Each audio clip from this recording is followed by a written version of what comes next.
Chers téléspectateurs, nous vous saluons dans le nom de Jésus-Christ. Grâce à votre chaîne préférée, nous allons étudier, durant cette émission, mais durant toute une série d'émissions, l'un des textes les plus connus des évangiles. Je dirais même que ce texte est connu par plus de 2 milliards d'individus et connu par cœur. Alors vous imaginez bien qu'ils sont rares, les textes des évangiles qui sont connus par cœur par plus de 2 milliards d'individus. Je veux parler du Notre Père. Alors la récente polémique en 2017 sur, je dirais, le Notre Père, et en particulier cette phrase « ne nous induis pas en tentation », l'apôtre Jacques dira que personne, lorsqu'il est tenté, ne dise « c'est Dieu qui me tente », et il précise « Dieu ne tente personne ». Et Dieu ne peut pas être tenté par le mal, ou plutôt Dieu ne peut pas être tenté par le mal et il ne tente lui-même personne. Donc la modification proposée par nos amis catholiques peut tout à fait être entendue, on l'étudiera à un autre moment et on va y revenir.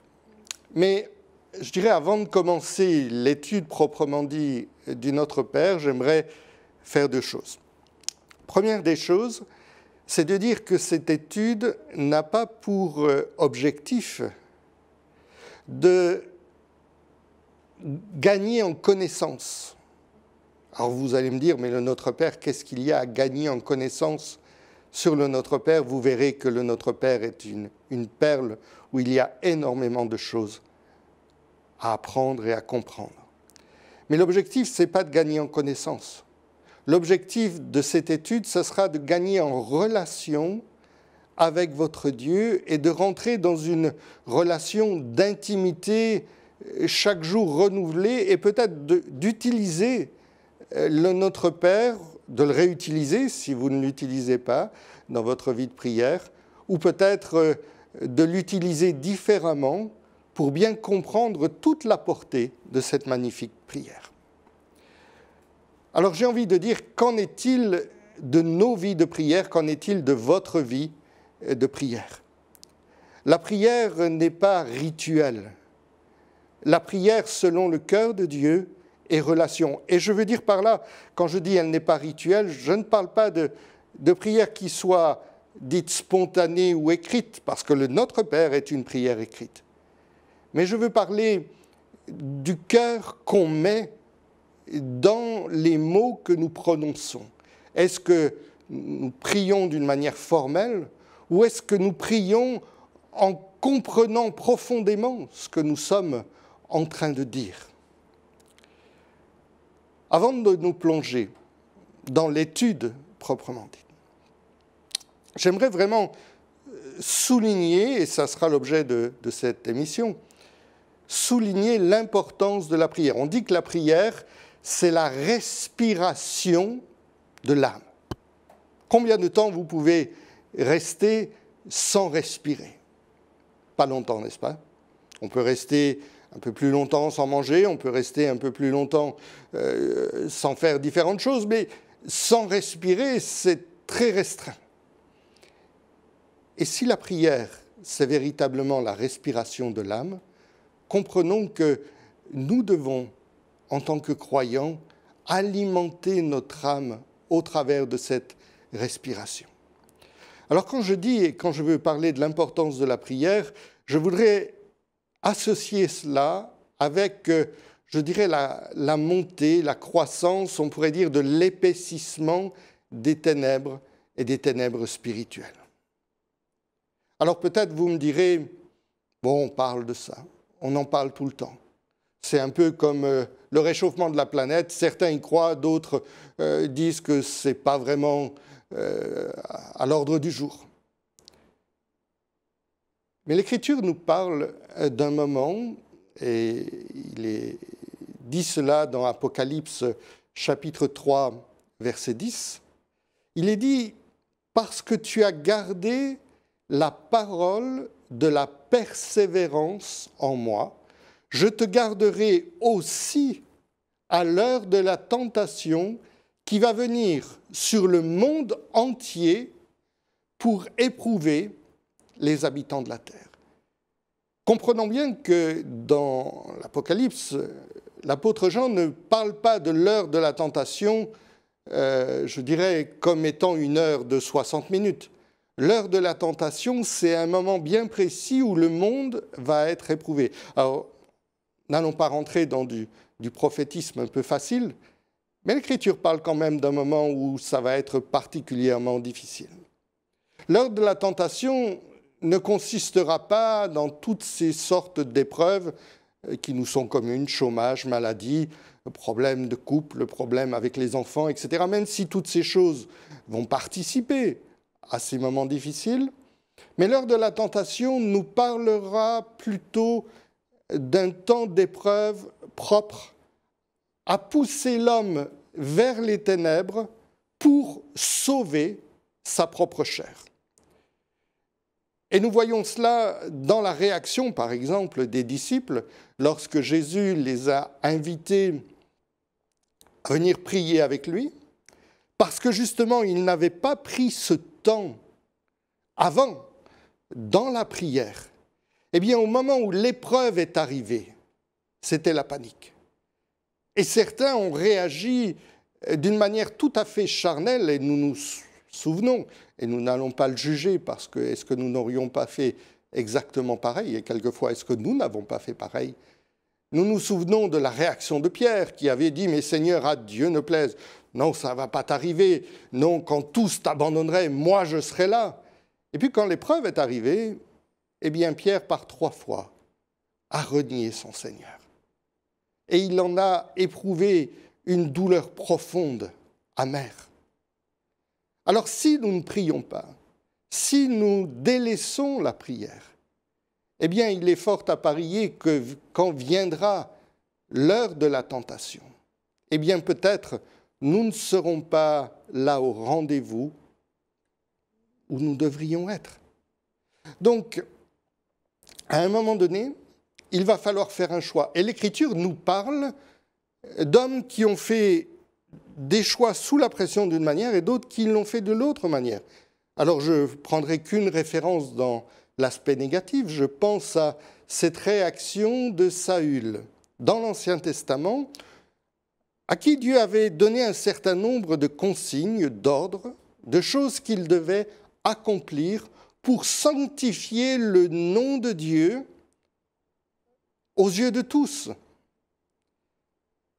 Et à cause de la pression du peuple, à cause de la pression ambiante, eh bien, il a transformé, modifié, adapté le commandement à quelque chose qui lui semblait bon à lui. Et cela a été, il l'a fait pour sa propre perte, puisque nous savons bien qu'il a été rejeté après cela. Par contre, d'autres ont fait des choix qui étaient des choix extraordinairement courageux et beaux. Nous pensons par exemple au grand Moïse, à Moïse dont le Nouveau Testament nous parle, et l'Épître aux Hébreux en particulier. Il nous est dit qu'il a su regarder, excusez-moi, c'est le problème du direct, qu'il a su regarder l'opprobre de Christ comme une richesse plus grande que les trésors de l'Égypte. Un autre homme d'une stature extraordinaire, également, sut affronter les lions, je pense en particulier au prophète Daniel. Plutôt que d'accepter un compromis qui devait le conduire à une soumission à un décret du roi. Et curieusement, le décret du roi, qui n'était pas du roi lui-même, mais des conseillers du roi, voulait l'empêcher d'abord de prier. Et comprenons bien cette chose-là. L'ennemi, l'attaque principale qu'il y aura, ça sera de nous empêcher de prier. Peut-être l'avez-vous déjà remarqué dans vos vies. Vous pouvez faire des tas de choses sans jamais être dérangé. Et puis, vous décidez de prendre un temps de prière. Et c'est quand vous vous mettez à prier qu'il y a toutes sortes de pensées, toutes sortes d'urgences, le téléphone qui sonne ou différentes choses qui viennent pour vous gêner, vous empêcher de prier.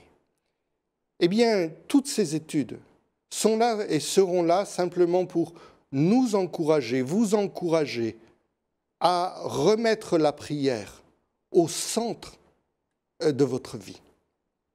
Je pense également à un autre grand homme, à Étienne, qui lui priait pendant qu'on le lapidait.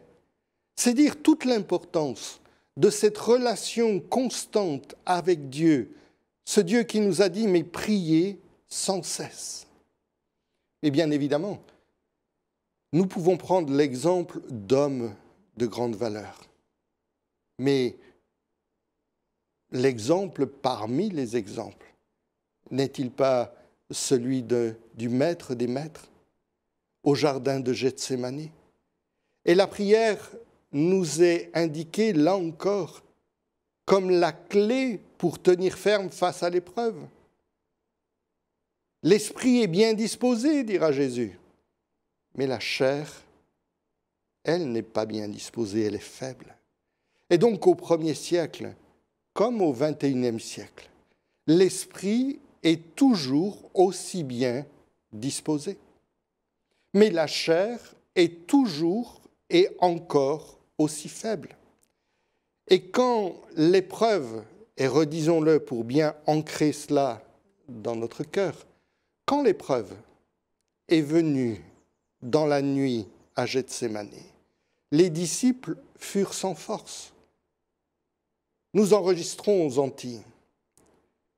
Et souvent, quelquefois, les tremblements de terre, je ne sais pas pourquoi, mais arrivent la nuit. Les secousses sont là la nuit. Mais si votre matériel est prêt, si tout est déjà placé à certains endroits stratégiques, quand survient l'épreuve, quand survient le tremblement de terre, eh bien, vous n'avez pas à chercher. Mais si, quand le tremblement de terre vient, vous devez commencer et vous voulez, et vous savez très bien, et nous savons très bien que c'est impossible, nous mettons à chercher nos affaires, telle chose ou telle chose, c'est trop tard. Eh bien, ainsi en est-il de la prière. La prière est quelque chose où nous allons nous exercer dans cette relation d'intimité avec Dieu pour être prêts au moment opportun. Alors, j'ai envie de dire que mon vœu le plus profond, c'est que, au travers de toutes ces études, eh bien, vous puissiez grandir et que ces études puissent être pour chacun d'entre nous, chacun d'entre vous, un temps de renouvellement. Que celui ou celle qui est déjà, je dirais, un combattant aguerri dans la prière, eh bien, trouve du plaisir à aller encore un peu plus loin. Mais je pense également à tous ceux et toutes celles pour qui, quelquefois, la prière est un exercice, je ne dirais pas difficile, mais un exercice là où on commence à s'entraîner. On ne sait pas tout à fait quoi dire, comment le dire, comment s'approcher de ce grand Dieu. Et comprenons bien que la prière, même si au travers du Saint-Esprit que Dieu a placé en nous, c'est quelque chose qui devient spontané où nous allons crier « Abba Père », mais c'est également une dimension où l'homme finit dans sa petitesse, prétend rencontrer le Dieu infini. Mais comment est-ce que vous pouvez... C'est comme si vous vouliez brancher une prise de, je dirais, un fil de 10 volts à une centrale nucléaire. C'est impressionnant. C'est même, à la limite, quasiment impossible s'il n'y a pas le transformateur, la chose qui va vous permettre de véritablement rentrer en relation et de profiter de cette puissance infinie. Eh bien, c'est la même chose. Au travers de la prière, quelquefois, c'est difficile. Et certains d'entre d'entre vous, peut-être, vous vous dites, mais je voudrais prier, je voudrais m'approcher de ce grand Dieu, mais je ne sais pas quel mot utiliser, quoi dire. Eh bien, même si vous ne priez que 5 minutes, j'aimerais que toute cette série d'études, et je vous encourage à les suivre les unes après les autres, parce qu'elles vont construire une pensée, construire une réflexion, construire quelque chose qui va vous aider. Mais chaque étude va être comme une pièce qui va se rajouter à l'autre pour comprendre véritablement la clé de la prière. Eh bien, que ces études sur le Notre Père vous permettent, même si vous priez 5 minutes, d'aller à prier 15 minutes, puis 20, puis 30, etc. Les promesses, vous savez, sont grandes pour quiconque et pour l'âme qui reste en communion avec son Dieu lorsque la lumière baisse dans ce monde. Et il y a quelque chose de très beau dans le psaume 112 au verset 4 qui nous est dit. Le psaume 112 au verset 4. Il nous est dit que la lumière se lève dans les ténèbres pour les hommes droits. Sous-entendu pour les hommes intègres, sincères, pour celui qui est miséricordieux, compatissant et juste. Ce verset est particulièrement beau, parce que ce verset vous dit que même si tout autour de vous, les ténèbres sont là, si vous habitez dans un quartier enténébré, si vous habitez dans une famille où les ténèbres règnent, si vous habitez dans un pays, dans un monde où les ténèbres règnent, la lumière est capable de se lever sur vous en particulier. Et vous pouvez devenir une source de rayonnement, on verra ça dans la suite des études, une source de rayonnement tout autour de vous. Dans les temps de la fin, il y aura véritablement un challenge au travers de la prière. Parce que nous savons que quelquefois, la prière est difficile en fonction de l'environnement. La prière, c'est une des clés dans la tourmente. Nous avons cette espérance, et l'Écriture nous le dit. Il dit, les ténèbres ne régneront pas toujours sur la terre où il y a maintenant de l'angoisse. C'est dans Ésaïe 9, verset 9 qu'il est dit cela. Les ténèbres ne régneront pas toujours. Quelquefois, le mal veut nous faire croire que nous sommes là, pris dans des ténèbres, et que les ténèbres ne vont pas cesser. Mais un jour, les ténèbres vont cesser. Et donc, c'est ce combat qui est là à l'œuvre. C'est ce combat dans lequel nous devons être. Et même si aujourd'hui, vous avez l'impression de ramer dans la prière, persévérez. Et vous verrez que peu à peu, les ténèbres vont s'éloigner et que votre prière va gagner en force, en intensité. Le chrétien se souvient et n'oublie jamais que lorsque le Mashiach, notre Seigneur Jésus-Christ, est venu, il nous est dit, le peuple qui marchait dans les ténèbres. À ce moment-là, le peuple marchait dans les ténèbres. Eh bien, le peuple qui marchait dans les ténèbres a vu une grande lumière. Le chrétien n'oublie pas qu'il est dit que sur ceux qui habitaient le pays de l'ombre de la mort, la lumière a resplendi. Alors, je pense enfin à ce passage d'Ésaïe 60, où il est dit « Voici, les ténèbres couvrent la terre ». Avez-vous l'impression, quelquefois, que les ténèbres couvrent la terre?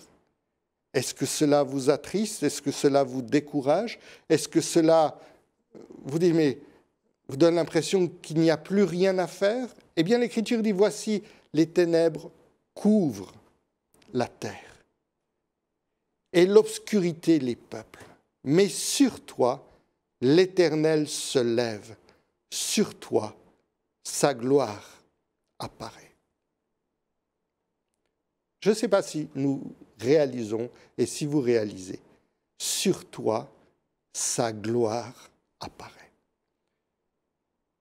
La gloire de celui qui n'a pas de nom est capable d'apparaître, de venir sur chacun d'entre nous. Mais encore faut-il, je dirais, rechercher sa face. Et l'Écriture nous dit que cette gloire ne vient que d'une seule façon, quand après avoir gardé sa parole, nous cherchons sa face et nous nous approchons de lui. Alors en conséquence, et comprenons bien ça, si nous ne prenons pas la prière au sérieux, Dieu, lui, nous montre qu'il prend très au sérieux ses promesses. Et curieusement, la prière, si elle est quelque chose qui est un doux moment, l'un de nos cantiques dit ceci, « Moment si doux de la prière », où Dieu met le vent jusqu'à lui. C'est-à-dire la prière est une douceur. Mais l'Écriture nous parle également d'un caractère tout à fait sérieux, tout à fait redoutable, de la prière qui vient du fait que nous nous approchons du Dieu vivant. J'aimerais, pour terminer cette première étude, terminer avec un passage que nous connaissons tous et que nous lisons souvent au moment de Noël, lorsque nous nous rappelons la naissance de notre Seigneur et Sauveur Jésus-Christ. Ce passage se trouve dans l'Évangile selon Luc, au chapitre 1er, et nous allons lire les versets 5 à 21. Luc, chapitre 1er, j'ai la Bible devant moi, donc je vais lire ce texte. Luc, chapitre 1er, et je vais prendre...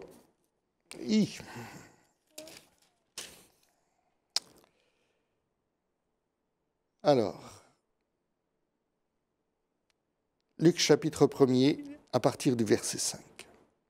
Voici ce qu'il est dit. Du temps d'Hérode, roi de Judée, il y avait un sacrificateur nommé Zacharie de la classe d'Abia. Sa femme était d'entre les filles d'Aaron et s'appelait Élisabeth. Tous deux étaient justes devant Dieu, premièrement. Ensuite, ils observaient d'une manière irréprochable tous les commandements et toutes les ordonnances du Seigneur. Ils n'avaient point d'enfants, parce qu'Élisabeth était stérile et ils étaient l'un et l'autre avancés en âge. Or, pendant qu'il s'acquittait de ses fonctions devant Dieu selon le tour de sa classe, comprenons bien donc que Zacharie est un sacrificateur, un prêtre, et qu'il va offrir dans le temple les choses qui doivent être faites, et il dit, il fut appelé par le sort, d'après la règle du sacerdoce, à entrer dans le temple du Seigneur pour offrir le parfum. Toute la multitude du peuple était dehors en prière. Et comprenons bien que l'image du parfum dans l'Écriture, on le trouve en particulier dans l'Apocalypse, c'est l'image des prières qui montent vers Dieu. Et donc il nous est dit, pendant qu'il s'acquittait de ses fonctions devant Dieu selon le tour de sa classe, il fut appelé par le sort, selon la règle du sacerdoce, à entrer dans le temple du Seigneur pour offrir le parfum.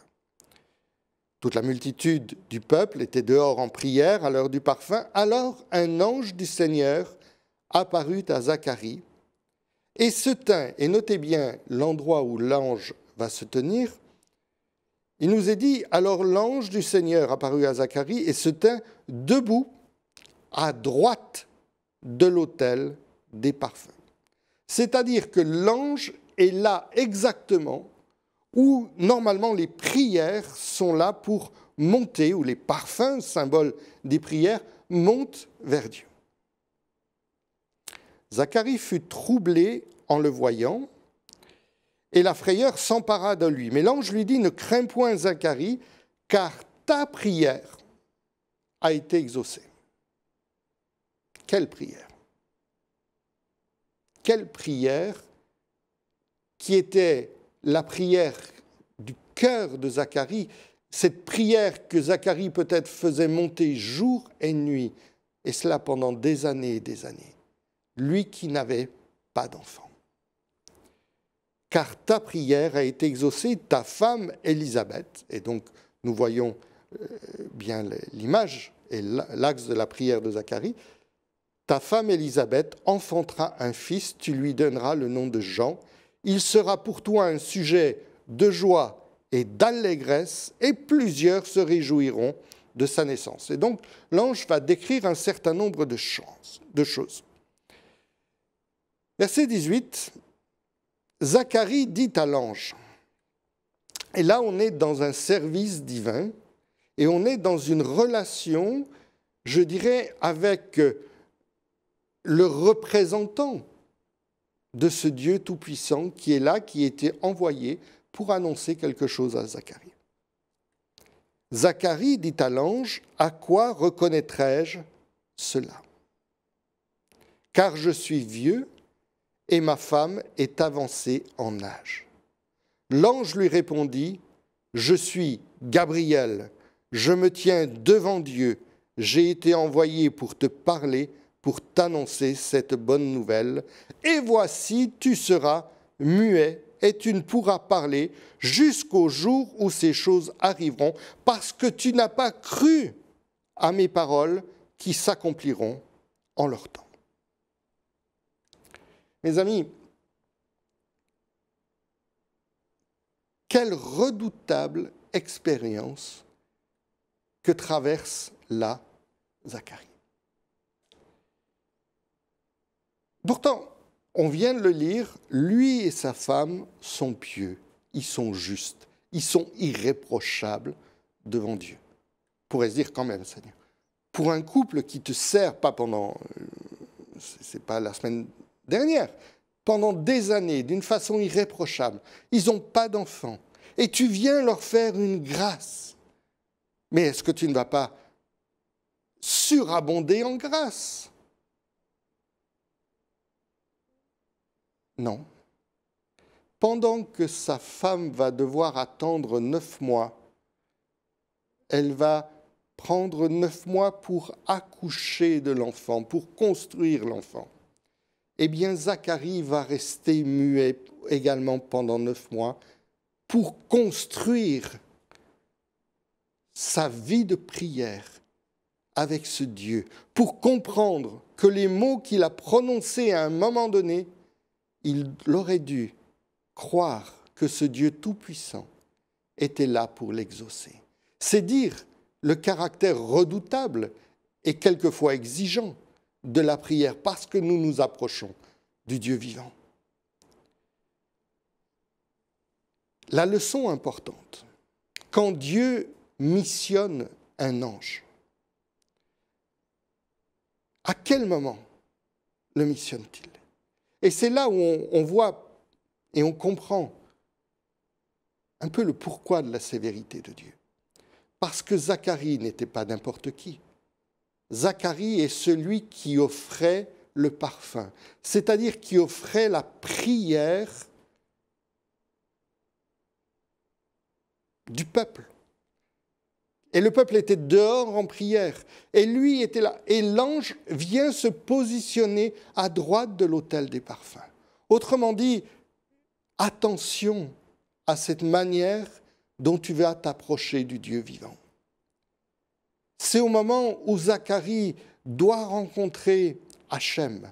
Hachem, c'est le terme qu'utilisent nos amis juifs pour désigner le Dieu Tout-Puissant, par respect.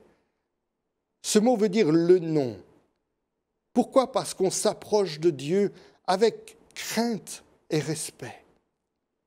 Et lors de son tête-à-tête avec Adonai Shama, le Dieu qui entend, qui écoute. Zacharie ne croit pas. C'est comme s'il faisait les choses par formalisme, et Dieu va le reprendre par cela.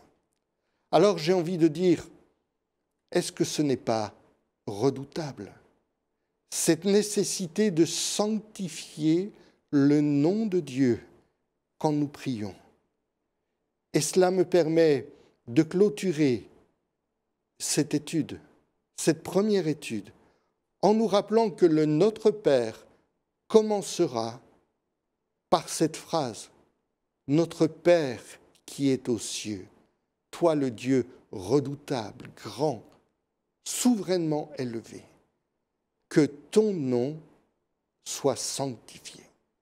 Alors, chers amis, posons-nous la question, où en sommes-nous dans notre vie de prière? Et quand nous prions, le faisons-nous par formalisme? Ou alors cherchons-nous réellement la face de Dieu? Que Dieu nous conduise à un renouvellement dans notre vie de prière. Soyez bénis. Amen.